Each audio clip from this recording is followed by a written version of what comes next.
Ok, je vous dis tous bonsoir, tout le monde bonsoir, mes frères et sœurs bonsoir, bonsoir l'Afrique, bonsoir la Côte d'Ivoire, bonsoir tous ceux qui me suivent de partout où vous êtes, je vous dis tous bonsoir, j'espère que tout va bien chez vous, je vous dis bonsoir. Dans cette vidéo, je vais vous parler un peu de... Enfin, je vais un peu vous parler de Dieu. On va parler un peu de Dieu. Qu'est-ce que Dieu veut, comment Dieu veut qu'on soit, comment Dieu veut que ses enfants soient, comme qu'est-ce qui a fait un pasteur, des trucs comme ça. Bon, je vais vous parler un peu du peu que je connais, si ça peut vous aider à chercher votre créateur, c'est bien. Et c'est dans ce but-là que je vous parle, pour que ça vous aide à chercher qui est votre créateur, à aller vers Dieu, à donner votre vie au Seigneur, parce que c'est lui seul qui peut nous... C'est lui seul qui est notre sauveur, c'est lui qui nous a créés. Il faut que chacun d'entre nous puisse le connaître, il faut que chacun d'entre nous puisse l'aimer, il faut que chacun d'entre nous puisse donner sa vie au Seigneur. C'est que c'est pas tout le temps, on n'a pas beaucoup le temps, on est en étranger, des fois, bon, ceux qui sont en Afrique, il y a des occupations, tout, mais après tout, c'est notre Père, et même si tu n'as pas le temps d'aller à l'église, il doit toujours occuper la première place dans ta vie, dans tes pensées, dans ta façon de vivre, tout. Parce que c'est lui qui a fait, c'est lui qui t'a créé, tu lui dois beaucoup. En retour, il ne te demande rien. Tout ce qu'il te demande seulement, que tu aies son amour et que tu aies son obéissance. C'est tout. Notre Dieu, il est merveilleux. Ok, donc je vais vous parler un peu de notre Seigneur. Le Seigneur, c'est quelqu'un, c'est un esprit qui est bien. Le Seigneur, il est très très bien. Et le Seigneur, il appelle. Il appelle pour que tu sois au service de Dieu. Il faut que Dieu t'appelle. Dieu t'appelle. Et il peut t'appeler, il y a différentes façons qu'il peut t'appeler. Tu peux, soit tu es malade, ou soit tu as des problèmes, ou soit il y a beaucoup de différentes façons, il y a beaucoup de trucs dans lesquels où tu peux te retrouver, où tu peux te trouver, et puis Dieu peut venir te toucher ta vie pour dire que non, ma fille ou mon fils, tu vas me servir. Ok. Tout pasteur que Dieu appelle, qui sont au service de Dieu, c'est mieux qu'un pasteur que Dieu n'appelle pas. Pourquoi je dis ça? Parce qu'un pasteur que Dieu n'appelle pas, sa connaissance est limitée. Un pasteur que Dieu appelle, sa connaissance n'a pas de limite, puisque il est toujours en contact avec le Saint-Esprit. Donc tout ce qu'il fait, c'est le Saint-Esprit qui le guide. Alors qu'un pasteur qui vient à lui-même de Dieu, que Dieu n'appelle pas, qui se met au service de Dieu, c'est un pasteur qui est limité. Donc, ça fait que des fois, il prend lui-même sa propre connaissance pour aller vers le public de Dieu. Des fois, il dit des choses qui ne sont pas vraies. Des fois, il fait des choses qui ne sont pas vraies. Et la majorité, il se base beaucoup sur la Bible. Il se base beaucoup sur la Bible, qui est que, comme il n'a pas beaucoup de connaissances, comme il n'a pas été appelé par Dieu, son seul recours, c'est la Bible. C'est bien beau, la Bible, c'est la parole de Dieu. Mais en même temps, tu dois être en contact avec le Saint-Esprit. Parce qu'il y a certaines choses que Dieu peut te dire qui ne sera pas dans la Bible. Il y a certaines choses, des fois, que Dieu peut te révéler sur son enfant ou sur ses enfants, que tu conduis vers lui, qui n'est pas dans la Bible. C'est pas tout qui est dans la Bible, mais la majorité que Dieu te dit, c'est souvent dans la Bible, mais souvent aussi ce n'est pas dans la Bible. Et la Bible aussi, c'est quelque chose que nous, enfants de Dieu, il y a beaucoup qui se basent dessus, mais moi, personnellement, je me base un peu dessus, mais pas trop. Pourquoi je dis pas trop? Parce que la Bible, le Satan connaît très bien la Bible. Le Satan a été le premier élève de Dieu. Et donc, le Satan connaît très bien la Bible. Le Satan connaît la Bible comme le Satan connaît la Bible plus que l'être humain. Vous comprenez? Donc, des fois, le Satan même peut t'amener dans la Bible et tu vas croire que c'est Dieu qui t'amène dans la Bible. C'est pour ça que des fois, les faux pasteurs Les pasteurs que Dieu n'appelle pas, les pasteurs qui ont été signés, qui vont signer des choses, comme on appelle, qui vont signer des choses, comme on appelle, des pactes avec le diable, ceux-là connaissent très bien la Bible. Pourquoi ils connaissent très bien la Bible? Parce qu'ils n'ont pas de connaissance sur le Saint-Esprit. Le Saint-Esprit, ils ne connaissent pas le Saint-Esprit.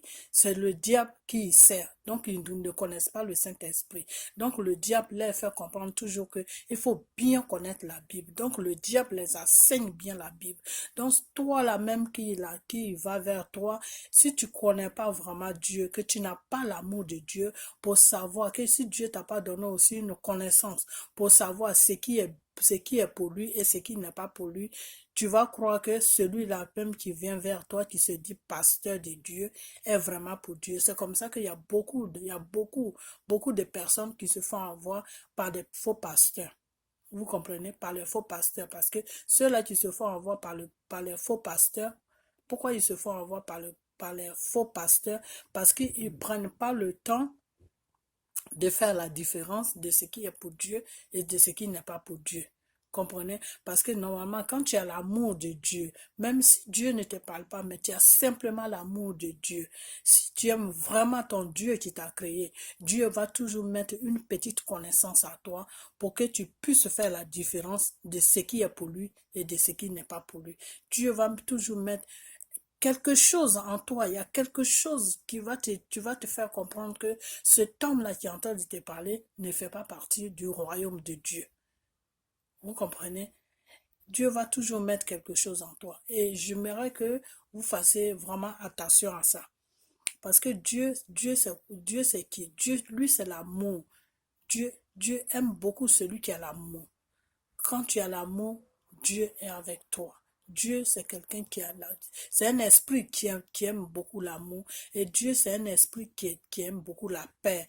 Et Dieu, c'est un esprit qui aime beaucoup, c'est-à-dire, tout ce qui est bien, c'est à cause de Dieu.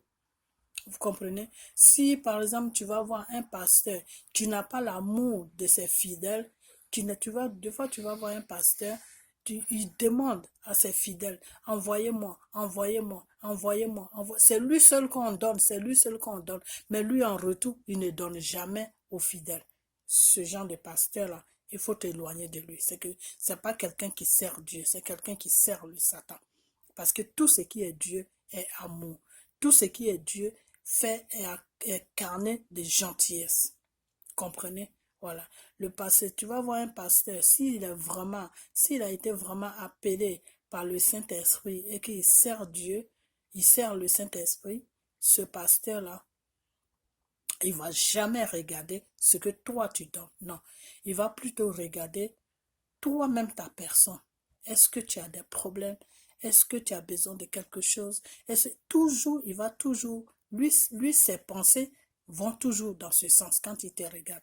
Quand tu te regardes, la première des choses qu'il va te demander, ah la sœur, est-ce que ça va? Le frère, est-ce que ça va? Est-ce que tu n'as pas besoin? Même s'il n'a rien à te donner, mais il veut toujours savoir si toi, chez toi, ça va. Il s'inquiète beaucoup pour les gens. Vous comprenez? Il s'inquiète beaucoup pour les gens. Quand un pasteur comme ça veut dire que c'est vraiment un pasteur que Dieu a touché, c'est un pasteur que Dieu a appelé à son service. Et que Dieu a mis quelque chose en lui qui fait qu'il aime son prochain, il s'inquiète toujours pour son prochain. Par contre, tu vas voir un pasteur qui s'est lui-même proclamé pasteur et qui n'est pas vraiment sur la voie de Dieu, qui n'a même pas de contact avec le Dieu, lui, chaque jour, il va te demander, donne-moi ça. Il faut que tu m'envoies ça. Il faut que tu m'envoies ça. Il faut que tu m'envoies ça. C'est-à-dire, il va tellement commencer à mettre des pressions sur toi pour que tu lui donnes quelque chose. Et il va toujours commencer à te demander, oh, est-ce que tu n'as pas de problème? Tu veux que je prie pour toi? Tout. C'est toujours lui qui est là pour te demander, est-ce que tu n'as pas de problème? Tu veux que je prie pour toi? Tout. Alors qu'un vrai pasteur, je peux dire ça, un vrai pasteur même qui a été touché par Dieu, qui est au service de Dieu, lui, il va toujours te demander, la sœur ou le frère, est-ce que ça va? Est-ce que tu n'as pas besoin de quelque chose? Voilà. Alors qu'un faux pasteur qui sert le Satan, Écoutez bien ça. Un faux pasteur qui sert le Satan, ou même s'il ne sert pas le Satan, mais il est dans le vide comme ça. Lui, c'est son business, c'est Dieu. C'est-à-dire, il prend la parole de Dieu pour se faire de l'argent. Lui, qu'est-ce qu'il va te demander? Oh, la sœur, le frère, est-ce que ça va chez toi? Tu veux pas que je prie chez toi? Excusez-moi. Tu veux pas que je prie pour toi? Est-ce que tu n'as pas de problème? C'est-à-dire, il met toujours une pression sur toi pour que tu dises, oh oui, pasteur, j'ai tel problème, j'ai tel problème. Bon, maintenant, un vrai pasteur qui a été touché par le Saint-Esprit et qui est au service de Dieu, lui, quand il va te voir, il va dire, la sœur ou le frère, est-ce que tout va bien chez toi? Est-ce que tout va bien chez toi? Tu n'as pas besoin de quelque chose? Est-ce que tu es sûr que tout va bien? C'est-à-dire, il te parle avec une douceur. Tu comprends? Il te parle de sorte que même si tout ne va pas bien, tu vas toujours lui dire que non, tout va bien. Parce que il ne met pas pressé, il ne met pas une certaine pression sur toi pour que tu lui dises non, tout ne va pas bien. Alors que celui-là qui n'a pas été appelé par Dieu, qui travaille lui-même à son propre service et qui fait croire aux gens qu'il travaille pour Dieu alors qu'il ne travaille pas pour Dieu, lui il met une pression sur toi. Et cette pression-là va t'amener vers lui sans que même tu te rends compte. Cette pression-là, c'est quoi? Oh, la sœur, le frère, est-ce que ça va, tout va bien chez toi? Tu n'as pas de problème? Est-ce que tu veux pas que je prie? Déjà, il te propose même que, est-ce que toi, tu ne veux pas qu'il prie pour toi? À partir de là, déjà, il faut comprendre que c'est pas un bon, c'est pas quelqu'un qui est dans le Seigneur. Il fait semblant d'être dans le Seigneur, mais ce n'est pas quelqu'un qui a été touché par Dieu. Parce que la prière, ça ne se pas que tu demandes à la personne, oh, est-ce que tu veux pas que je prie pour toi? Bon, maintenant, je ne sais pas si vous arrivez bien à faire la différence de ce que je dis. Un vrai pasteur, maintenant, il va te demander, oh, la sœur, le frère, avec une douceur, le frère, la sœur, est-ce que tout va bien chez toi? Tu n'as pas besoin de quelque chose? Vous comprenez? Est-ce que tu n'as pas besoin de quelque chose? Lui, il ne met pas la prière devant. Lui, il te demande si tu n'as pas besoin de quelque chose. Tu n'as pas besoin de quelque chose, ça veut dire quoi? Ça peut être la prière, ça peut être la nourriture, ça peut être de l'argent, ça peut être tout. Alors qu'un faux pasteur, qu'est-ce qu'il va te demander? Oh, la sœur, le frère, est-ce que tout va bien chez toi? Tu n'as pas besoin d'une prière? Vous voyez la différence? C'est cette différence que je veux vous faire comprendre parce que j'ai insisté beaucoup dessus pour que vous compreniez comment le faux fonctionne et comment le vrai fonctionne. Voilà, c'est comme ça que ça se passe. Parce que le faux, lui, il met tout de suite le problème devant toi. Et si tu as un esprit qui est faible, tu tombes dans son jeu. Alors que le vrai, lui, il fait de sorte que même si tu as un problème, tu oses pas lui dire oui. Tu oses pas lui dire oui. Pourquoi? Parce qu'il ne met pas de pression sur toi. Tu comprends? Il te laisse avec une liberté. Il te laisse avec le choix toi-même d'aller vers lui. Alors que celui qui est faux là, lui, il ne te laisse pas le choix. Il met plutôt la pression sur toi pour que tu viennes vers lui.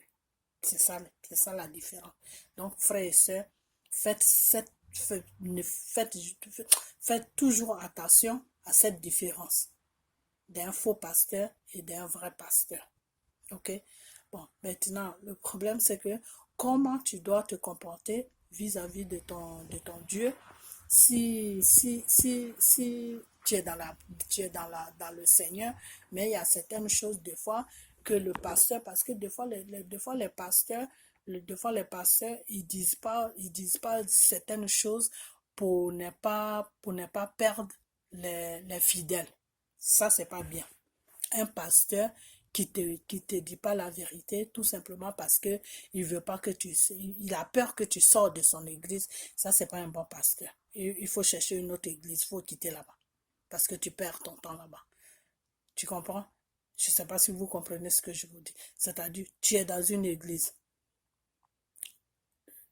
Il y a certaines choses que tu ne dois pas faire dans le Seigneur, mais tu le fais. Et le pasteur là, qui est devant toi chaque dimanche, il n'ose pas te dire que ça, ce que tu fais là, devant Dieu, ça n'est pas à faire. Donc, il faut changer. Il ne veut pas te dire ça. Il ne trouve même pas le courage même de te dire ça. Toi, tu es dans ta bêtise, il te laisse dans ta bêtise et vous continuez toujours la prière. Ce genre de pasteur-là, il faut quitter sur son chemin. Ça veut dire que c'est un pasteur qui n'est pas bien. C'est un pasteur qui pense qu'à lui. C'est un pasteur qui, au fait, c'est un pasteur qui n'est pas là pour Dieu. C'est un pasteur qui n'est pas au service de Dieu. Parce que tout pasteur qui est au service de Dieu, c'est pas qu'il va te dire ça violemment ou c'est pas qu'il va te manquer de respect, mais il va toujours trouver un moyen pour te faire comprendre que, ah, la sœur ou le frère, en fait, disons, souvent c'est chez les femmes que ça se passe, pas chez les hommes. Souvent, il va te dire, oh, la sœur, ta façon de t'habiller ou ta façon de coiffure que tu mets sur la tête, vraiment, le Seigneur, Dieu n'aime pas tout ça. Donc, voilà comment tu dois être pour que ton Dieu te regarde, pour que ton Dieu regarde aussi. Parce que si Dieu ne te regarde pas, il ne peut pas résoudre tes problèmes. C'est quand Dieu te regarde qu'il arrive que tu pries et que tes prières soient acceptées, que tes prières sont acceptées chez lui. Mais s'il ne te regarde pas, comment il peut accepter tes prières? Ça veut dire que tout ce que tu fais, Dieu ne regarde même pas ça. Dieu ne te comprend, il ne t'attend même pas. Tu parles dans le vide. Tu comprends? Parce que Dieu ne te parle pas. Mais toi, quand tu parles, Dieu, lui, t'attend. Alors, si Dieu déjà, tu fais de sorte que lui-même, il n'ose même pas te regarder parce que tu as une certaine apparence que lui, Dieu, il n'aime pas. Il ne va pas te regarder. Donc, tout ce qui est prière que tu amènes vers lui, il n'accepte pas ça. Mais souvent, les gens ne connaissent pas ça. C'est pour ça que un pasteur, c'est très important. Parce que pourquoi? C'est parce que tu n'as pas besoin d'un pasteur. Si tu es vraiment assis dans le spirituel, tu n'as pas besoin d'un pasteur. Tu peux faire tes prières tout seul. Mais si tu n'es pas vraiment assis dans le spirituel, tu as besoin d'un pasteur pour te guider. Mais ce n'est pas aussi n'importe quel pasteur, parce qu'il y a des pasteurs qui sont pour le diable et il y a des pasteurs qui sont pour Dieu. Et il y a des pasteurs aussi qui sont pour eux-mêmes. Il y a 3 catégories de pasteurs. Il y en a qui travaillent pour le diable, il y en a qui sont vraiment au service de Dieu, de notre Dieu compris, le Saint-Esprit. Et il y en a qui sont à leur service eux-mêmes. C'est-à-dire, ceux-là, ils ne travaillent pas pour le diable, ils ne travaillent pas pour Dieu, mais ils travaillent pour eux-mêmes. Et ceux-là, eux, ils font leur propre business. C'est l'argent qu'eux, ils cherchent. Eux, ils s'en foutent des gens qui sont devant lui. C'est-à-dire, ces pasteurs-là qui travaillent pour eux-là même, ils sont dans le mensonge matin, midi, soir. Parce que c'est ce mensonge-là qu'ils mettent dans ta tête, c'est ce mensonge-là, c'est par ce mensonge-là que tu vas te dépouiller de tout ce que tu as comme argent. C'est-à-dire, tu vas travailler pour lui. Voilà. Donc, il y a 3 catégories de pasteurs maintenant sur la terre. Donc, il faut faire vraiment attention. Si tu tombes et que tu appelles ton papa ou ton pasteur, normalement, un pasteur, tu ne dois pas l'appeler ton papa parce que ce n'est pas lui qui t'a donné la vie. C'est un être humain comme toi que Dieu a créé, qui est peut-être au service de Dieu ou qui n'est pas peut-être au service de Dieu. Non, tu peux tout simplement l'appeler pasteur, mais tu ne dois pas l'appeler papa. Non, tu ne dois pas l'appeler papa. La seule personne, il y a 2 personnes que tu peux appeler papa. Il y a Dieu, celui qui t'a créé, ton créateur qui est Jésus-Christ de Nazareth. Celui-là, tu peux l'appeler papa. Et ton deuxième papa, c'est ton père même qui t'a mis au monde, qui a été avec ta mère, et puis ta mère t'a accouché là. C'est lui aussi que tu dois appeler papa. Donc, il y a 2 personnes que tu dois appeler papa. Dieu, tu dois l'appeler papa. Et ton vrai père même qui t'a mis au monde, par qui Dieu est passé, et puis il est sorti avec ta mère, puis tu es venu au monde là. Lui là, tu peux l'appeler papa. Mais tu ne dois pas appeler tu ne dois pas appeler un pasteur papa. Non. Non, c'est dans la loi de Dieu, c'est défendu. Tu ne dois pas appeler n'importe quel pasteur, tu ne dois pas appeler un pasteur papa. Non, c'est défendu dans la loi. Tu dois l'appeler, peut-être tu peux l'appeler par son nom ou tu peux l'appeler pasteur. C'est tout, ça s'arrête là. Mais tu ne dois pas lui dire papa, parce qu'il n'est pas ton père. Ok. Donc, déjà, ça c'est ça. Et puis, il y a une autre chose encore, c'est que voilà, j'étais en train de parler sur la façon d'être. Déjà, dans la loi de Dieu, les mèches ne sont pas de bonnes choses. C'est défendu. devant Dieu, les mèches sont défendues. Moi-même, avant, quand j'ai commencé à prier, je portais ça. Je mettais des mèches, des tissages, des perruques, des trucs comme ça. Et j'ai un frère de mon frère de l'église avec qui j'ai pris beaucoup, que j'ai commencé même la prière. Il me disait, non, la sœur, il faut enlever les mèches, là, c'est pas bien. Dieu n'aime pas les mèches. Quand tu es un enfant de Dieu, tu ne dois pas porter des mèches. Il faut arranger tes propres cheveux. Il faut enlever les mèches. Et je lui faisais des histoires. Je ne l'écoutais même pas. J'ai dit, mais celui-là, il raconte n'importe quoi. Comment ça, Dieu n'aime pas les mèches? Moi, on prie, tu parles des mèches. Qu'est-ce que Dieu il a à voir avec les mèches? Tu vois, ça, c'était mon raisonnement. Avant, hein, ça, c'était mon raisonnement. Et un jour, moi-même, Dieu m'a parlé. Dieu m'a dit, ma fille, enlève les mèches sur ta tête. Déjà, comment ça a commencé? Ça a commencé comment? Un matin, je me lève, je vais au travail. Déjà, mon nez a commencé à me gratter. Ça a commencé à me gratter, me gratter. Mon nez me grattait, hein, je vous dis. Mon nez a commencé à me gratter, à me gratter, à me gratter. Je frottais mon nez, je frottais mon nez. Et j'arrive au travail. Je commence chose, comment on appelle? Je commence à travailler. Et, excusez-moi. Excusez-moi.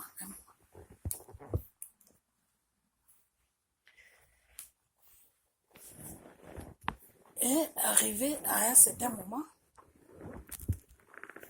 je commence à travailler et arrivé à un certain moment, comment on appelle ça? Mon nez qui commence à me gratter. Alors je me gratte le nez, je me gratte le nez, je me gratte le nez.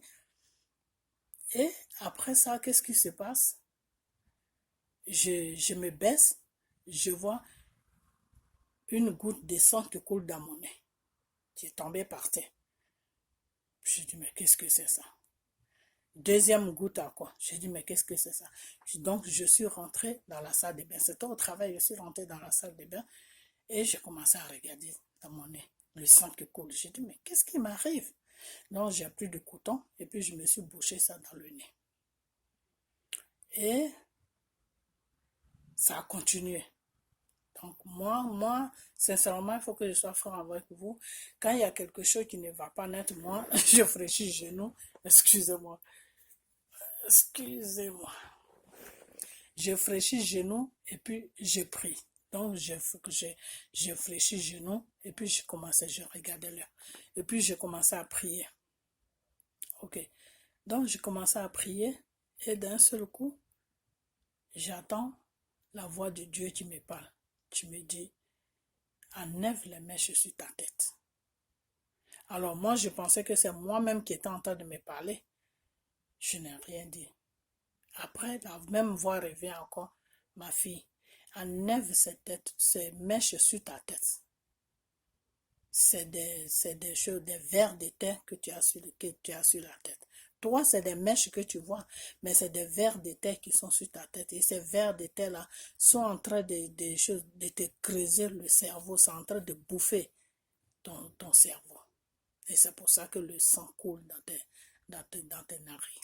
Alors, si tu ne veux pas vraiment avoir un sérieux problème, enlève les mèches sur ta tête. Alors, quand je suis sortie dehors, j'ai appelé un ami avec qui je prie, mais je ne veux pas dire son nom. Je l'ai appelé, j'ai dit, écoute, excusez-moi, c'est le truc que j'ai porté me dérange ce soir.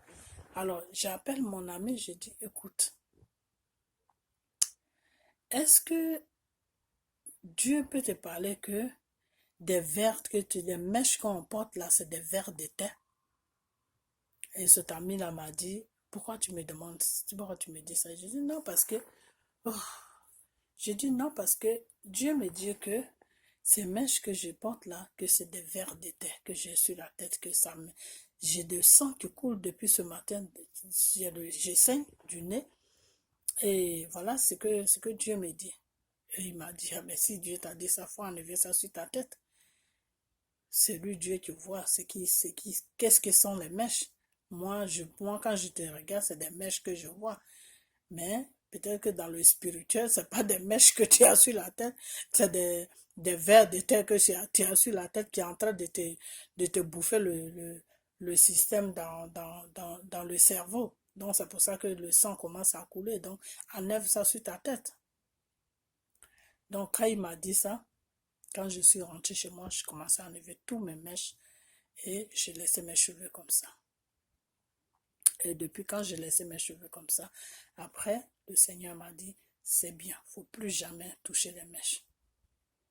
Comprenez? Donc, c'est à partir de là, j'ai su que moi-même, j'ai su que Dieu n'aimait pas. Quand tu es dans la prière, que tu es avec le Seigneur, c'est pas bien de porter les mèches. Ok. Sinon, avant ça, c'est mon frère avec qui je priais, il m'avait dit ça, mais je ne voulais pas. Il m'a parlé de ça pendant 1 an. Ça, cette histoire a pris 1 an. Lui et moi, on faisait toujours des histoires. Mais je ne voulais même pas. Quand il commence, je quitte devant lui. Mais jusqu'à ce que Dieu me dise lui-même. Et un jour, il m'avait dit ça. Il m'a dit, je vais prier pour que Dieu même te dise ça. Que ce que tu as sur la tête là n'est pas bien pour la prière qu'on fait. Tu vois? Et c'est ce qui s'est passé. Ok, donc le Seigneur n'aime pas les mèches. Donc quand tu es dans le Seigneur, que tu veux vraiment que Dieu te reçoive, que Dieu reçoive toute prière que tu lui demandes, que Dieu reçoive toute chose que tu lui dis, c'est-à-dire qu'il reçoit toutes tes prières et que lui, Dieu, il fasse tout ce que tu lui demandes, il faut être correct déjà vis-à-vis de lui, Dieu. Quand tu es correct vis-à-vis de lui, tout ce que tu demandes dans ta prière, ça va s'accomplir. Parce que notre Dieu, c'est un Dieu qui est fidèle et c'est un Dieu qui donne tout. C'est lui qui donne tout. L'argent, travail, tout, c'est enfants, mariage, tout ça, c'est Dieu qui donne ça. Il y en a qui vont chercher ça chez le Satan. Mais quand tu vas chercher ça chez le Satan, ça a des conséquences après. Quand les conséquences là viennent, là, il faut assumer. Mais pour Dieu, là, ça n'a pas de conséquences. Lui, quand il te donne là, c'est pour toute ta vie. Jusqu'à ce que lui-même, il t'appelle un jour et puis tu laisses, et puis tu t'en vas le rejoindre là où tu la montes. Il vient te chercher, quoi. Ok. Donc, tout ce que tu demandes devant Dieu, c'est pas que Dieu ne peut pas te donner ça, mais ça dépend des conditions dans lesquelles dans les conditions dans lesquelles où tu te trouves et puis tu demandes. Peut-être que tu es dans les conditions que Dieu, lui, il n'aime pas. Donc, ça fait que tes demandes n'arrivent pas vers lui, ou ça fait que lui-même, lui, Dieu même, il ne te regarde même pas. Donc, tu parles dans le vide. Et si tu parles dans le vide, qu'est-ce que ça donne? Ça ne donne rien. C'est comme si tu parles à une personne chaque jour, et ça rentre de l'autre côté, ça sort de l'autre côté. Lui, il s'en fout. Tu vas parler juste quand tu seras fatigué. C'est la même chose avec Dieu. Quand tu es sur la bonne voie avec Dieu, tout ce que tu lui demandes là, il te donne ça. Tout ce que tu lui demandes, Dieu te donne ça. Ok. Donc, même moi-même, tu vous parles là, des fois, je patine un peu à gauche, à droite. Hein. Donc, des fois, même Dieu me dit, oui, si tu étais comme ça, voilà ce que j'allais te donner. Mais des fois, c'est pas facile. C'est pas facile. Tu veux être comme Dieu veut que tu sois, mais des fois, il y a une force qui vient sur toi et tu fais un peu n'importe quoi. Donc, moi-même, des fois, je fais un peu n'importe quoi, mais c'est le peu que Dieu me dit que je vous dis aussi pour que vous essayiez de faire ce qui est bien devant votre Créateur. Il y a peut-être que parmi vous, il y en a qui cherchent le travail, il y en a qui cherchent des papiers, il y en a qui cherchent des enfants, il y en a qui cherchent le mariage. Il y a beaucoup de choses qu'on cherche sur la terre des fois. Et c'est notre Créateur, celui qui peut nous donner ça. Mais pour que ton Créateur te donne ça, il faut être dans les bonnes conditions, il faut être sur la bonne place. C'est-à-dire, Dieu te dit d'être sur la place A, et puis toi, tu es sur la place B. Dieu ne peut pas te donner ça. Ou bien il te dit d'être sur la place B, et puis tu es sur la place C. Il ne peut pas te donner ça. Là où il veut que tu sois là, si tu es là, tu vas voir que tout ce que tu demandes va s'accomplir dans ta vie. C'est ce que je vais faire, c'est ce que je vais vous faire comprendre. Ok, maintenant, au niveau des mèches, Dieu n'aime pas les mèches sur la tête. Si tu es un enfant de Dieu, il faut enlever tout ce qui est mèche sur ta tête. Prends tes propres cheveux, il faut les arranger, il faut les porter. Ou soit tu peux attacher des foulards, tu peux mettre des bonnets, tu peux faire tout ce que tu veux si tu ne veux pas rester avec la tête vide comme ça. Bon, moi, personnellement, j'aime pas rester avec la tête vide comme ça. Pourquoi? Parce que je suis habituée. Avant, dans le temps, j'étais habituée à des mèches. Donc, ça fait que rester avec la tête vide comme ça. Je préfère plutôt attacher ma tête. Et dans le Seigneur, même c'est conseillé de toujours attacher la tête. Rester la tête vide comme ça, même si ça avait tes propres cheveux, il faut toujours attacher la tête. C'est ce que Dieu nous demande. Toujours attacher la tête. Il faut cacher. Pas qu'il faut cacher tes cheveux, mais il faut toujours que ta tête soit attachée. Et quand tu dois prier, il faut toujours couvrir ta tête. Il ne faut pas prier avec la tête ouverte devant Dieu. C'est un manque de respect. C'est pas bon.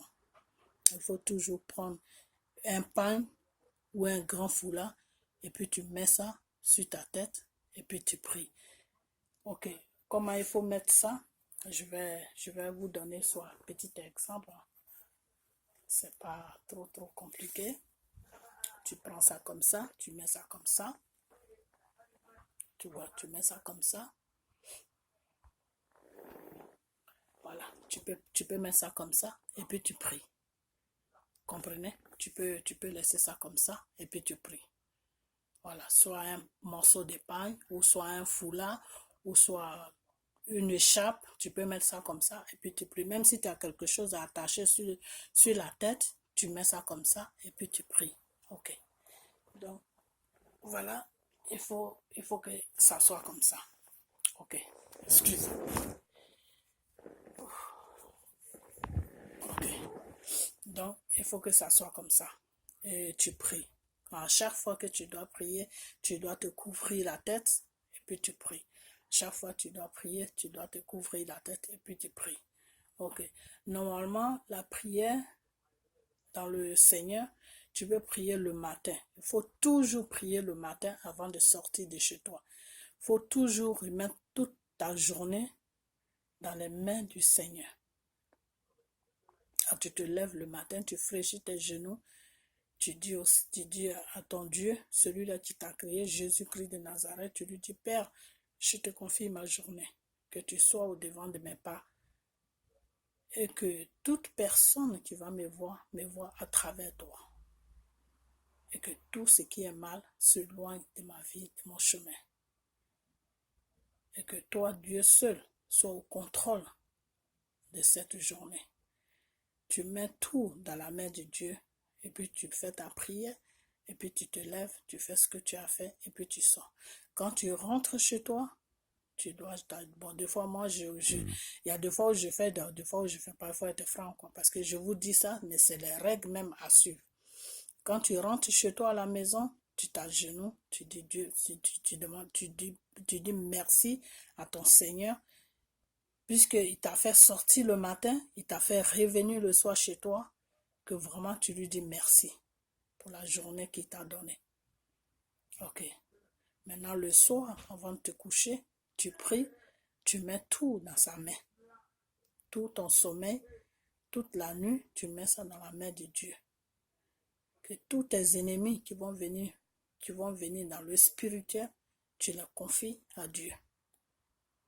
Tous ceux qui sont autour de toi, tes enfants, ton mari, tes frères, tes soeurs, tout le monde, tu les confies à Dieu. Tous ceux qui vont venir dans le mal, qui trouvent Dieu sur les chemins. Et puis tu dors. Donc le matin, tu te réveilles, tu fais ta prière. Tu dis ce que tu as envie de dire. Tu n'es pas obligé de dire ce que moi je dis. Tu peux dire, chacun a ses problèmes, tu peux dire toi ce que tu as envie de dire. Le matin, avant de partir, avant de sortir de ta maison, tu pries. Quand tu rentres le soir ou l'après-midi, tu pries. Ça dépend à quelle heure tu rentres. Quand tu rentres chez toi, tu pries. Le soir, avant de dormir, tu pries. Donc, normalement, quand tu es un enfant de Dieu, tu dois prier 3 fois dans la journée. C'est-à-dire le matin, l'après-midi ou le soir quand tu rentres chez toi et avant de dormir. Donc, ça fait 3 fois. 3 prières que tu dois envoyer à Dieu pour lui dire vraiment merci pour toute la journée qu'il t'a donnée et d'avoir veillé sur toi, veillé sur tes enfants, veillé sur ton mari, veillé sur ta famille, veillé sur tout ce que tu as qu'il t'a donné. Parce que c'est lui qui donne tout. Ok. Maintenant, les pantalons. Les pantalons devant Dieu, c'est pas quelque chose qui est bien. Si tu es une femme, tu ne dois pas porter de pantalons. Mais des fois, on se trouve dans les pays où il fait froid. Des fois, tu es obligé de porter ça. Mais normalement, devant Dieu, c'est c'est pas bien. C'est pas quelque chose qui est bien. Tu dois porter une jupe, des jupes ou des robes ou voilà. Mais tu dois pas mettre des pantalons. Les pantalons, devant Dieu, ce n'est pas bien, c'est pour les hommes. C'est pas quelque chose qu'une femme doit porter. Mais des fois, bon ben, on est dans les pays où, comme je l'ai dit, il fait froid, tu es obligé de porter ça. Mais devant Dieu, c'est pas quelque chose qu'une femme doit porter. Ok, maintenant, si tu es marié, tu vis avec quelqu'un, tu confies cette personne à Dieu, même si tu n'es pas marié légalement, parce que des fois les gens, ils disent ça, tu n'es pas marié légalement avec la personne, tu confies la personne à Dieu. Mais si au fond de toi, tu sais vraiment que, bah, si tu confies la personne à Dieu et que cette personne-là n'est pas bien pour toi, Dieu va faire de sorte que vous n'allez même pas rester ensemble. Dieu va éloigner la personne de toi. Comprenez? Bon, souvent, les mariages qu'on fait à la mairie, tout, là, ça, c'est pas le mariage de Dieu. Ça, c'est un mariage du monde. C'est un mariage pour nous-mêmes. Comprenez? Le mariage aussi qu'on fait dans les églises aussi, ça aussi, c'est pareil. Le mariage, le vrai mariage de Dieu, c'est toi et l'homme et vous mettez en genoux et vous priez et vous appelez le Saint-Esprit et vous confiez votre union au Saint-Esprit pour dire que Seigneur, à partir d'aujourd'hui, voici, toi la femme, l'homme parle d'abord et puis toi la femme maintenant tu parles. À partir d'aujourd'hui, voilà notre union, veille sur nous. Nous sommes une seule personne, on vit ensemble, blablabla, voilà. Donc le mariage même que les gens font souvent, ils disent oui, devant Dieu, il faut être marié. À la mairie, Dieu ne reconnaît pas ça.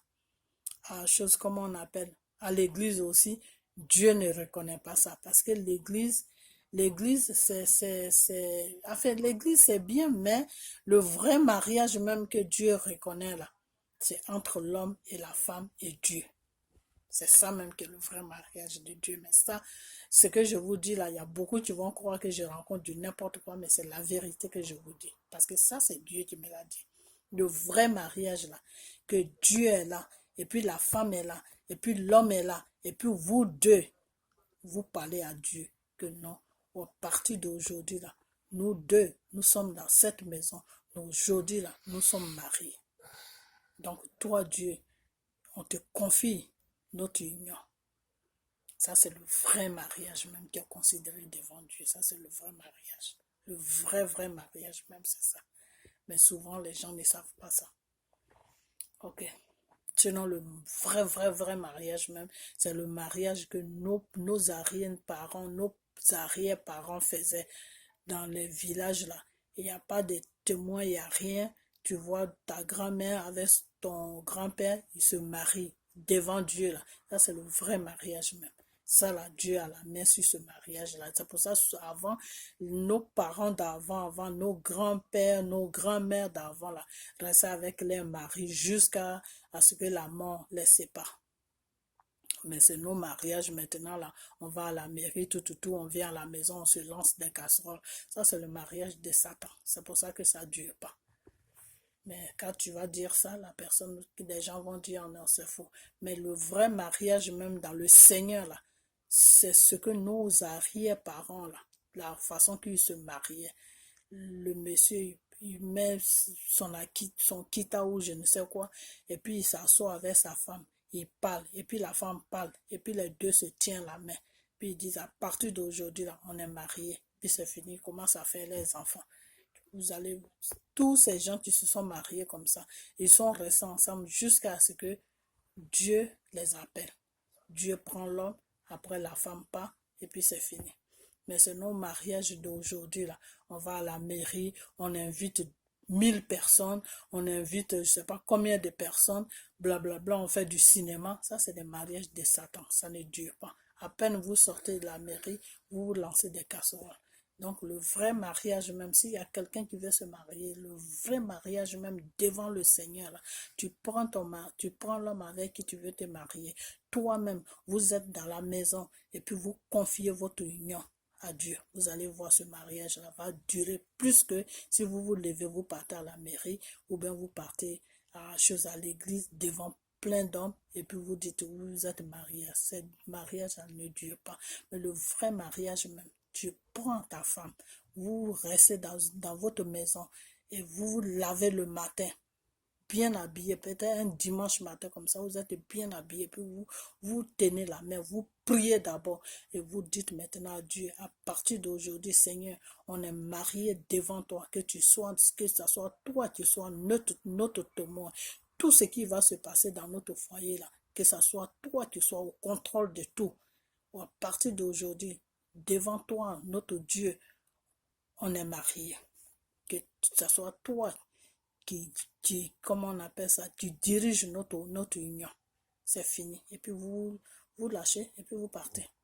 Vous allez voir, ce mariage-là va durer jusqu'à...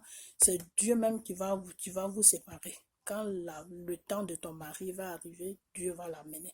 Quand toi, ton temps va arriver, Dieu va t'amener. Jamais vous allez vous chamailler pour vous quitter, pour vous séparer. Parce que ça, c'est un mariage même que vous avez fait devant le Saint-Esprit, devant Dieu. Et Dieu va être au contrôle de ce mariage-là. Donc voilà le mariage dans le Seigneur. Quand les gens vous disent de voir le mariage dans le Seigneur, va à l'église, il y a 50 000 personnes et puis vous mariez, ça, c'est pas des mariages devant Dieu. Devant Dieu. C'est une église, hein? C'est dans les églises que ça se passe, mais devant Dieu n'est pas là. L'esprit de Dieu n'est pas là. C'est les esprits des hommes qui sont là, sinon l'esprit même de Dieu n'est pas là. Mais le mariage, le vrai mariage où Dieu est là, où l'esprit de Dieu est là, toi et ta femme, vous vous mariez devant Dieu. C'est ça. C'est ça qui est le vrai mariage devant le Seigneur. Ok. Donc, c'est ce que je voulais vous dire. J'ai appuyé dessus pour que vous compreniez le vrai mariage. C'est quoi le vrai mariage? Le vrai mariage, c'est pas le mariage de la mairie, c'est pas le mariage avec dans les églises, c'est le mariage entre toi et ta femme et Dieu. C'est ça qui est le vrai mariage. Ok, c'est-à-dire votre témoin là, c'est Dieu qui est votre témoin. C'est pas l'être humain. C'est Dieu qui est votre témoin. C'est Dieu qui vous marie. Vous confiez tout à Dieu. Et c'est Dieu qui vous met ensemble. C'est ça le vrai mariage dans le Seigneur. Ok, donc on passe sur le mariage. Et puis au niveau des hommes, le Seigneur, quand tu veux suivre vraiment ton Dieu, il faut laisser le mensonge. Parce que souvent les hommes, ils mentent beaucoup. Le mensonge ne fait pas partie de Dieu. Le mensonge, c'est le Satan. Ok. Comment on appelle, les critiques, parler des gens, avoir la jalousie pour ton prochain, tout ça, ça fait pas partie de la loi de Dieu. Non, Dieu n'aime pas ça. Quand tu es comme ça, Dieu ne peut pas t'accepter. Même si tu pries, tu fais tout ce que Dieu veut que tu fasses. Mais du moment que tu critiques ton prochain, du moment que tu haïs ton prochain, du moment que tu as la jalousie sur ton prochain, du moment que tu as de la haine contre ton prochain, du moment que tu veux le mal de ton prochain, tout ce qui est négatif, tu amènes ça sur ton prochain. C'est-à-dire tu fais même plus partie. Dieu ne te regarde même pas parce que tu es dans un péché grave. Tu es dans un péché grave. Donc Dieu même ne te regarde même pas. Dieu ne te reconnaît même pas. Donc chez les hommes, il faut laisser le mensonge. Il faut laisser les critiques. Il faut laisser la jalousie. Il faut laisser tout ce qui est haine. Il faut laisser ça. Il faut être tout simplement toi-même. Il faut être simple. Et il faut aimer ton prochain. Parce que ton prochain, pourquoi Dieu dit d'aimer ton prochain? Parce que dans ton prochain, il y a le Saint-Esprit. Vous comprenez? Voilà. Dans ton prochain, le prochain qui est devant toi, l'être humain qui est devant toi, il y a l'Esprit de Dieu en lui. Même si cet esprit ne lui parle pas, mais il y a l'Esprit de Dieu en lui. Toute créature que Dieu a créée sur la terre, nous les êtres humains que Dieu a créés sur la terre, Dieu nous a mis son esprit en nous. C'est-à-dire, en nous, là, on a l'esprit de Dieu. Donc, quand tu tues ton prochain, c'est comme si tu avais tué Dieu. C'est pour ça que Dieu n'aime pas les criminels. Quand tu mens en ton prochain, c'est comme si tu mentais à Dieu. Parce que celui que tu es en train de mentir là, l'esprit de Dieu en lui, incarné en lui. Toute personne que Dieu a créée, toute personne qui est sur la terre, l'esprit de Dieu est en lui. Il y en a l'esprit de Dieu en eux, mais ça dort. Ça dort. Ça ne fait rien. Ça y est seulement en lui, mais ça dort. Vous comprenez? Voilà. Il y en a maintenant, ceux qui ont l'esprit de Dieu en eux, qui dorment. Quand tu aimes beaucoup Dieu, ou quand tu as beaucoup l'amour de Dieu, c'est là que cet esprit commence à se réveiller en toi. Et tu fais des bonnes choses, tu es bien avec ton prochain, tu t'accroches à ton Dieu.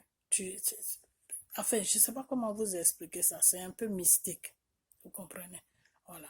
Maintenant, si tu es incarné seulement du mal, c'est-à-dire tu vois ton prochain, c'est le mal qui vient en toi.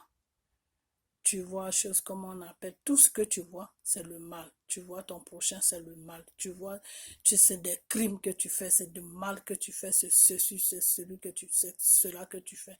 Tu fais des mauvaises choses, mauvaises choses, mauvaises choses, mauvaises choses. C'est pas parce que l'esprit de Dieu n'est pas en toi. L'esprit de Dieu est en toi, mais c'est endormi. Cet esprit dort en toi. Cet esprit n'est pas réveillé en toi.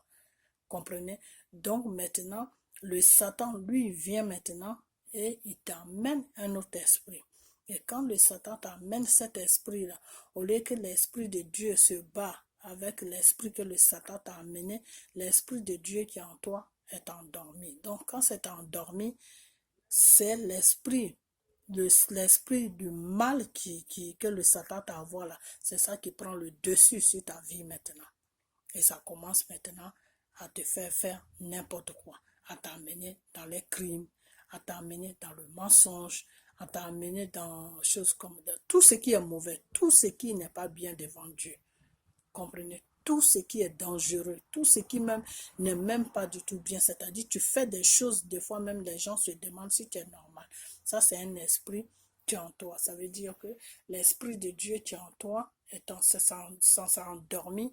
Et cet esprit que le Satan a mis, le Satan t'a lancé, ou bien souvent c'est les sorciers, t'a lancé, c'est cet esprit maintenant qui prend le dessus sur ta vie, au lieu que l'esprit de Dieu qui est en toi. Si l'esprit de Dieu qui est en toi, si c'est pas réveillé, que le Satan, lui, t'envoie son esprit qui est négatif, c'est l'esprit qui est négatif maintenant qui prend le dessus sur ta vie, qui commence maintenant à faire n'importe quoi. Tu deviens n'importe quoi. Tu comprends? Ok, quand c'est comme ça maintenant, c'est ça qu'on appelle cette personne a besoin de délivrance, c'est-à-dire tu as besoin qu'on te délivre. Comment on doit te délivrer? Pour qui il doit te délivrer? Ok.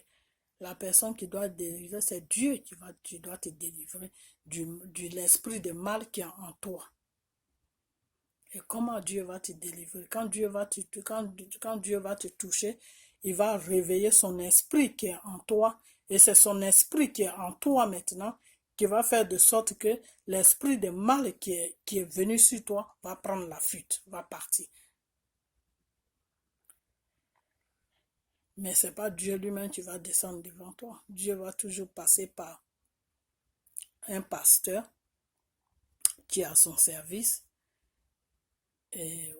Ouais, un pasteur qui est en son service, ou bien son enfant qui est à son service. Tu n'es pas obligé, par exemple, si tu es un enfant de Dieu, que Dieu te parle, Dieu te montre beaucoup de choses, Dieu peut te dire, oui, il faut prier sur cette personne, Dieu peut te dire, mets ta main sur cette personne, prie.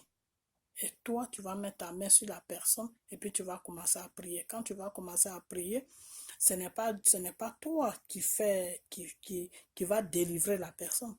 Dieu va maintenant passer par toi, l'Esprit de Dieu va venir en toi et ça va toucher la personne.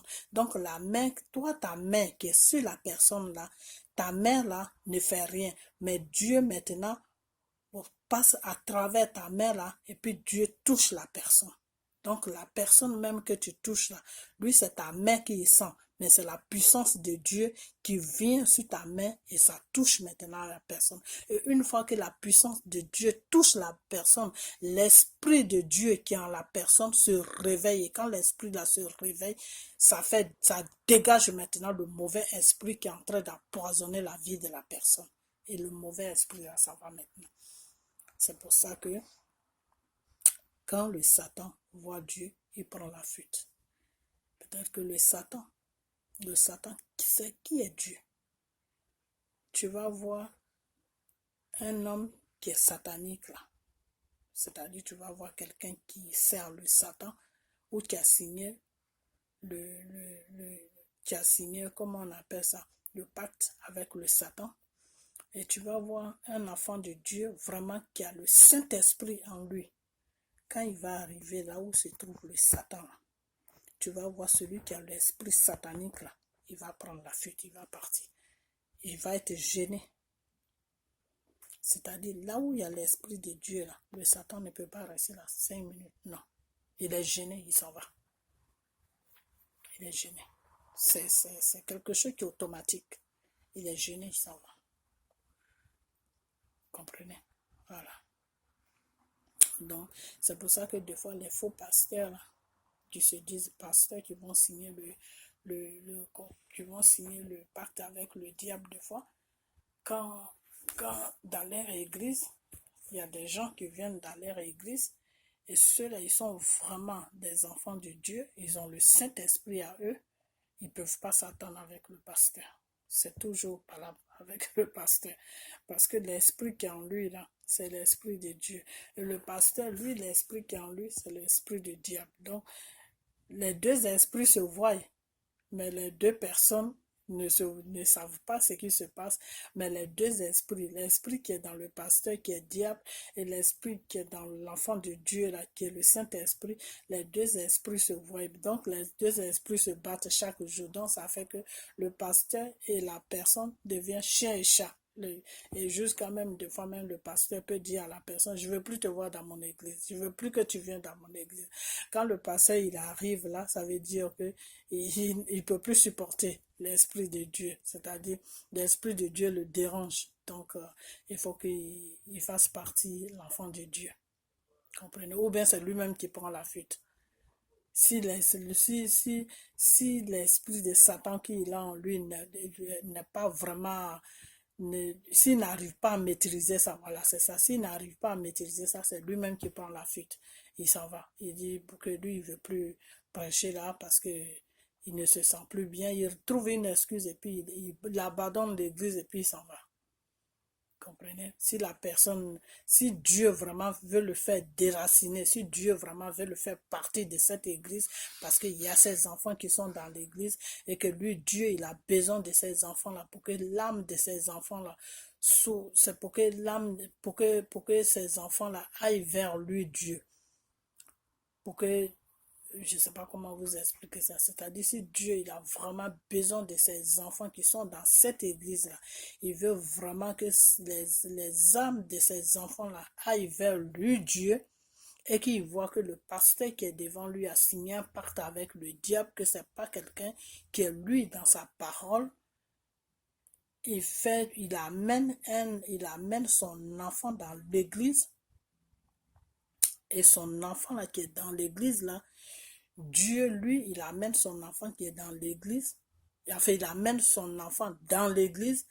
Et son enfant qu'il va amener dans l'église maintenant, lui, Dieu, maintenant, il va passer par cet enfant-là maintenant pour que le pasteur la dégage de l'église. Le pasteur là même, hein, l'église là même, c'est pour lui. Hein, mais Dieu va faire venir quelqu'un dans l'église et cette personne-là va faire partie le pasteur. C'est pas que la personne va dire au pasteur, faut partir, hein. Non.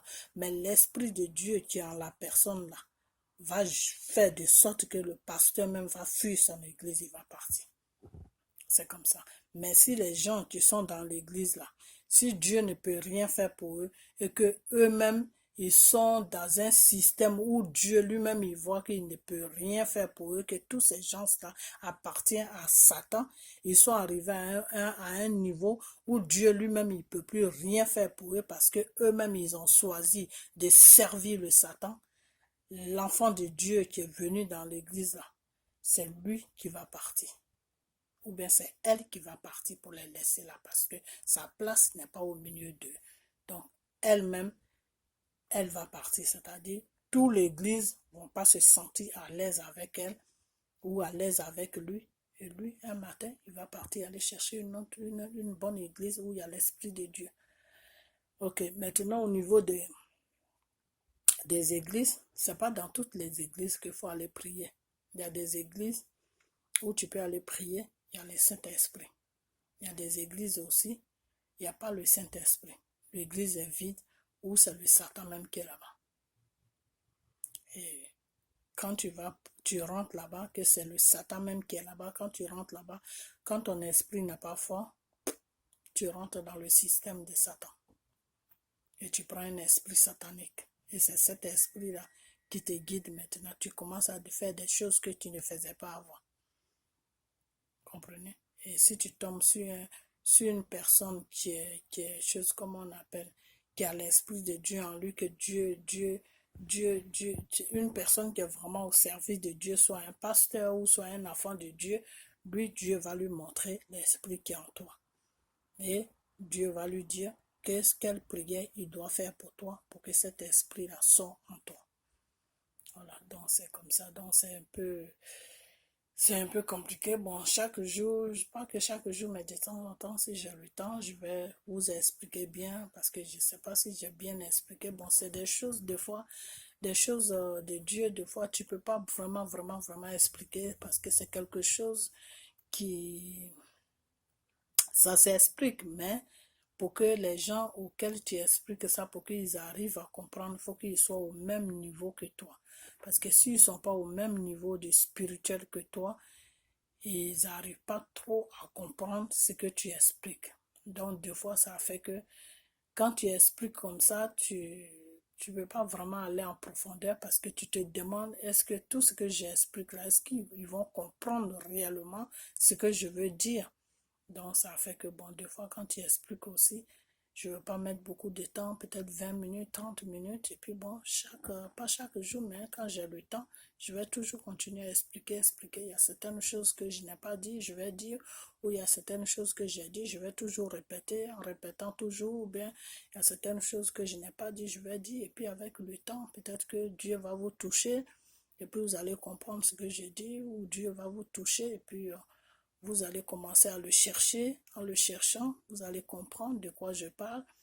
Ou ceux qui vont déjà à l'église, bon, tu comprends de quoi je parle. Je dis Dieu merci.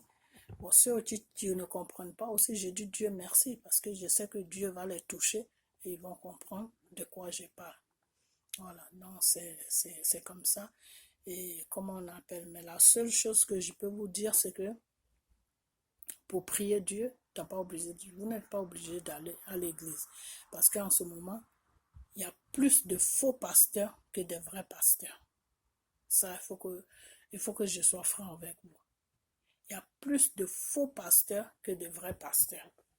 Vous comprenez? Donc, aller dans une église, tu ne sais pas ce que tu vas prier là-bas. Et c'est dangereux parce que tu peux aller dans une église pour aller prier et tu ramasses un esprit diabolique là-bas, tu amènes ça chez toi. Et surtout si tu as des enfants, c'est dangereux parce que si cet esprit rentre chez toi, ça peut prendre tous tes enfants et tes enfants commencent à faire n'importe quoi. Et toi-même, tu ne comprends plus rien dans ta vie. Vous comprenez? Voilà. Donc, et il y a des hommes aussi je vais partir un peu du côté des hommes, il y a des hommes aussi qui vont à gauche, à droite. C'est pas que, bon, si l'homme, de toute façon, tu vis avec un homme ou tu es marié avec un homme, tu ne peux pas le contrôler. Mais souvent, ce que les hommes ne comprennent pas, c'est que avoir plusieurs femmes, Des fois, la femme se plaint, tout. Non, ma femme est jalouse, elle veut pas que je fasse ça, elle veut pas. C'est pas, la raison n'est pas là. Pourquoi dans le Seigneur, on dit que oui, quand tu vis avec une femme, il faut que ça soit celle-là seulement avec qui que tu vas être jusqu'à ce que Dieu t'appelle, jusqu'à ce que vous terminez votre vie ensemble. Pourquoi? Pourquoi ça se passe comme ça? Ou pourquoi des fois Dieu fait de sorte, Dieu veut que, voilà, pourquoi Dieu veut des fois que ses enfants se marient entre eux, c'est-à-dire ses enfants vivent entre eux, c'est-à-dire moi où je suis, je prie mon Dieu, je crois en Dieu, je fais tout ce que Dieu me demande de faire, Dieu va m'amener un homme qui est pareil comme moi. Pourquoi Dieu va faire ça? Parce que Dieu va se dire que si mes deux enfants sont ensemble, il n'y a personne qui va les mettre sur un mauvais chemin.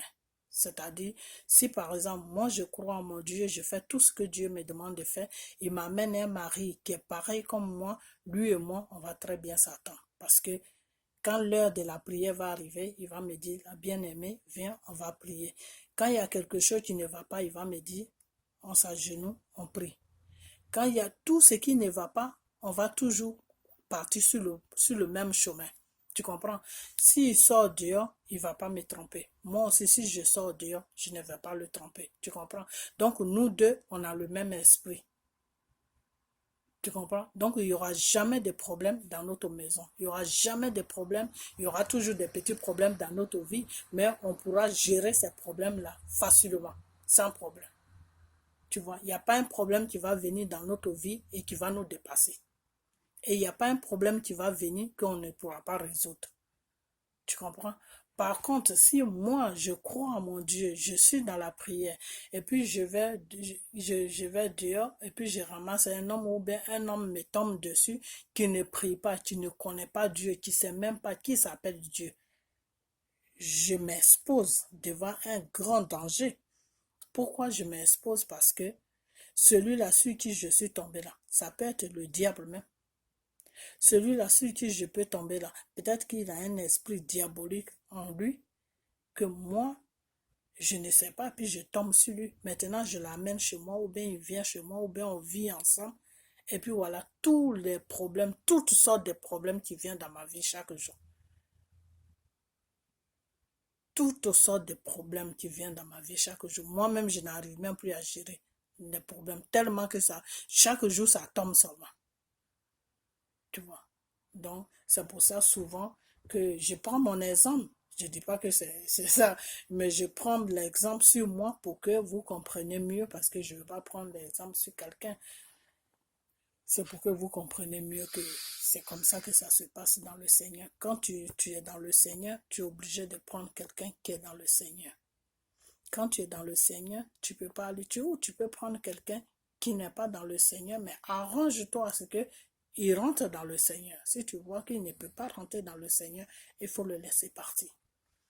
Parce que là, tu vas te créer beaucoup de problèmes, parce que le Satan va toujours passer par lui pour t'attaquer. Le Satan va toujours passer par lui pour t'attaquer. Tu vois. Et quand tu es un enfant de Dieu, tu es le premier ennemi du Satan. Donc tu es exposé. Il ne faut pas t'exposer plutôt. Il ne faut pas t'exposer. Il ne faut pas dire à Satan, me voici. Parce que quand tu dis à Satan, me voici, lui, il va te prendre. Parce que lui-même, il cherche à te prendre.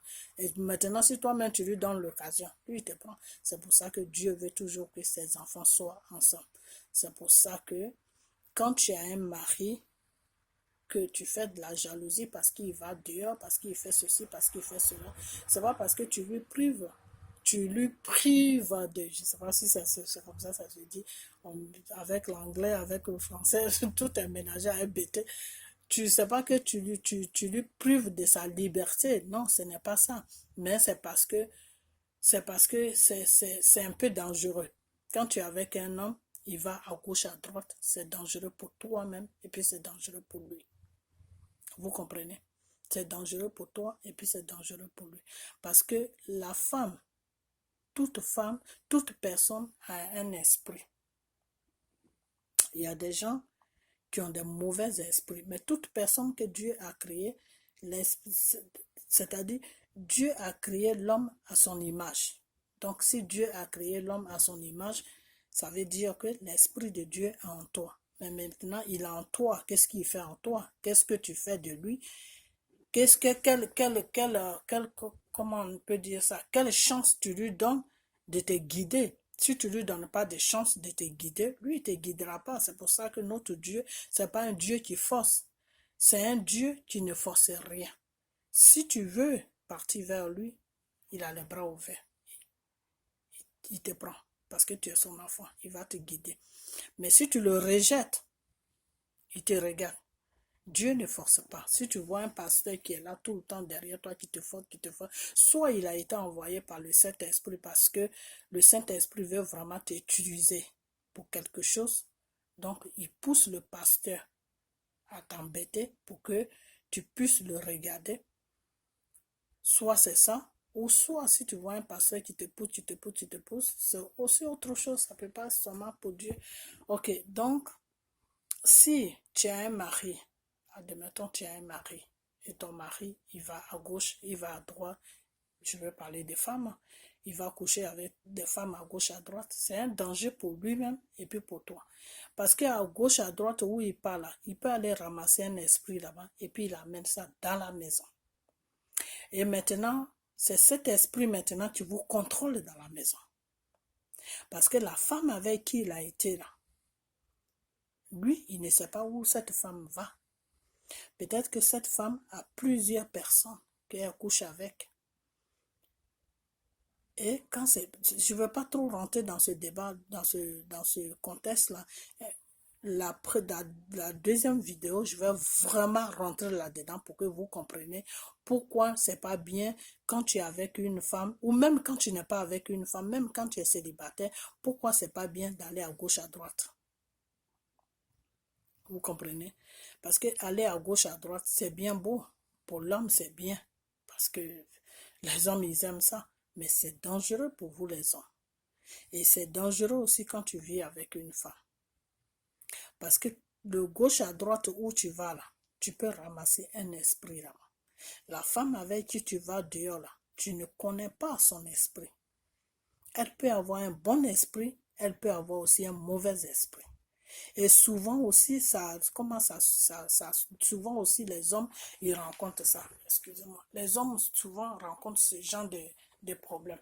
Parce que souvent, des fois, tu peux rencontrer une femme dure.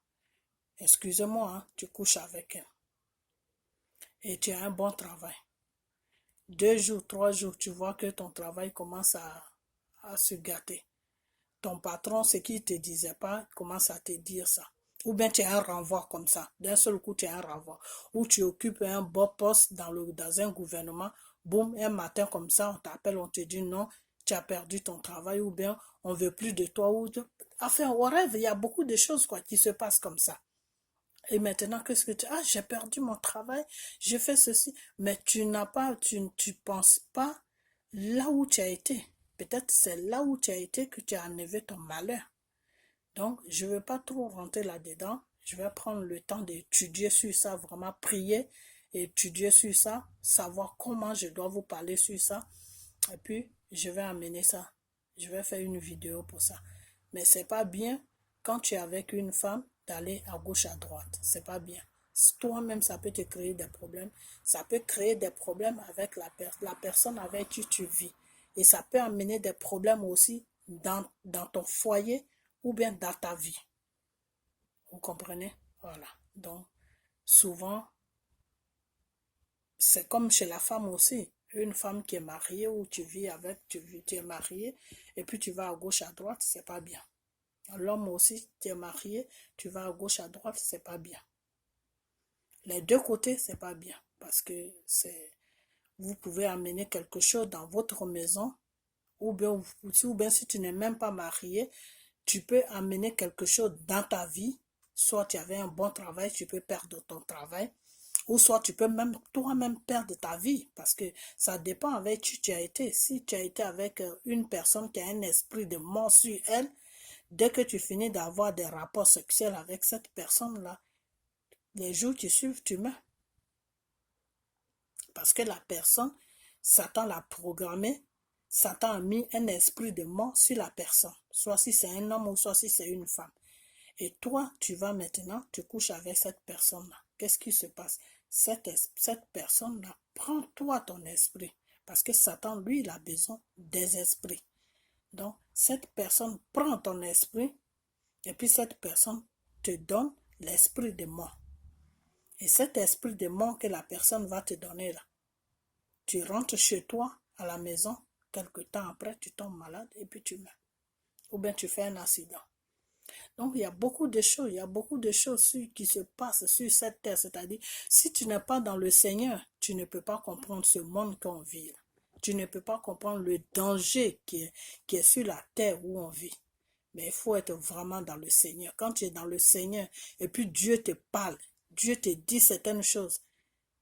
Non, franchement, mes frères et sœurs, tu vas avoir peur même de marcher dans la rue. Tu vas avoir peur même d'approcher les gens. D'approcher les gens, tu vas avoir peur d'approcher les gens. Quand Dieu te parle, tu vas avoir, quand tu demandes à Dieu, montre-moi ce monde-là. Il faut me montrer le monde. Quand Dieu te montre le monde dans lequel on vit, c'est un monde qui fait très peur. C'est pas pour vous faire peur, hein, mais c'est un monde qui fait très, très, très peur. C'est pour ça, des fois, on dit, quand Dieu est pour toi, là, qui sera contre toi? Parce que Dieu, quand il est pour toi, là, il peut tout te montrer. Tout ce que tu n'as jamais vu, là, Dieu va te montrer ça. Et puis, toi-même, tu es là. Mais avant de te montrer tout ça, il te prépare. Hein. Sinon, s'il ne te prépare pas, là, ça va te traumatiser. Si Dieu ne te prépare pas, et puis il t'ouvre les yeux sur le monde dans lequel on vit, là, ça va te traumatiser. Moi, Dieu m'a montré ce monde dans lequel on vit. Il y a des gens qui marchent sur cette terre-là. Il y en a qui sont pour le Satan, il y en a qui sont pour Dieu. Mais c'est grave. C'est-à-dire, avant que Dieu te montre ça, là, c'est lui Dieu. Vraiment, c'est profond. Les profondeurs de Dieu, là, personne ne peut arriver sur les profondeurs de Dieu. C'est trop fort. C'est-à-dire, il te prépare déjà moralement. Et moi, quand Dieu m'a montré tous ces trucs-là, je n'ai pas été choqué. Je n'ai même pas été choqué. Pourquoi je n'ai pas été choqué? Parce qu'il m'avait préparé avant de me montrer ça. Mais des fois, quand je pense à tout ce que j'ai vu, là, je me dis, mais c'est pas possible. Et quand Dieu te montre les choses comme ça, franchement, ce monde-là dans lequel on vit, là, n'est rien du tout. Ce monde-là n'est rien. Toi-même, tu demandes même à ce que même Dieu même t'amène à côté de lui. Parce que ce monde dans lequel on vit, c'est un monde qui est pourri. Vous comprenez? Donc, avec le temps, pas que je vais vous parler de ces gens de trucs parce que Dieu vous a pas préparé à ça, donc je ne veux pas vous traumatiser, mais c'est une façon de vous faire comprendre que quand tu as une femme, tu vis avec elle, ou quand tu as un homme, tu vis avec lui, reste tranquille parce qu'il y a beaucoup de choses qui se passent dehors, beaucoup de choses, et surtout les gens qui vont dans les boîtes de nuit, là. Dans les boîtes de nuit, là, ce n'est pas des êtres humains qui sont là-bas. Il y a beaucoup d'esprits.